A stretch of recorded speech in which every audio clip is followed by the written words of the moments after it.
Small group of migrants have started breaking the security barrier of the shelter where they've been living.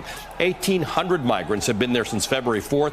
They've been waiting to leave so they can be processed in the United States. Mariana Atencio is there in Piedras Negras, Mexico. Mariana, what's the situation? Ali, it's a very active scene here. This is the other side of Eagle Pass, Texas. And things have calmed down a bit, but you can see that I am surrounded by hundreds of Mexican federales in full riot gear.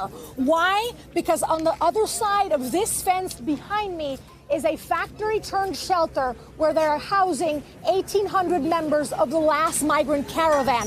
And moments ago, a small riot broke out inside. They started throwing tables, chairs, pipes to the federales inside. They broke the small security perimeter that is in there. We're talking about a place that is housing men, women, children. But after a week of these folks, mostly from Honduras, being housed in there, you can imagine that patience is running thin. And many of them were waving these white cards, Ali, the humanitarian visas that supposedly would allow them to roam through Mexico until they could go to that international bridge on the other side and process their asylum in the United States. Ali?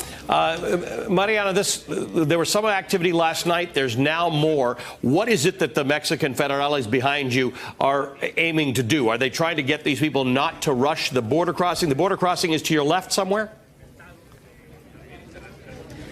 Yes, the border crossing is behind me. It is an international bridge that is controlled by Mexico on the one side and the U.S. on the other. CBP has heightened the security presence on the other side. As we crossed into Mexico today, they were even moving about containers, somehow, trying to fend off these people from the migrant caravan from just mustering the courage to show up to the bridge and to try to go to the United States. Here on the Mexican side of the border is something I had never seen before, which is the state of Coahuila, where we are now mobilizing their local security, as you see, and the Mexican federales to try to keep these people fenced in. So I had never seen people, fenced in a shelter like this, not be allowed to even leave to buy groceries or basic needs. And after a week, as I mentioned, it really remains to be seen whether this situation is sustainable from both sides. But as you can imagine, on the U.S. side of the border, some residents are also weary and tense about this situation that is happening just on the other side of what is a very fluid bridge. As you can see, we have some choppers flying overhead, and tensions have wind down a little bit, Ali, but it's still very active. All right, we'll stay close to you on this, Mariana. Thanks very much. Mariana Atencio on the Mexican side of a border crossing with Texas. Hey there, I'm Chris Hayes from MSNBC. Thanks for watching MSNBC on YouTube. If you want to keep up to date with the videos we're putting out, you can click subscribe just below me, or click over on this list to see lots of other great videos.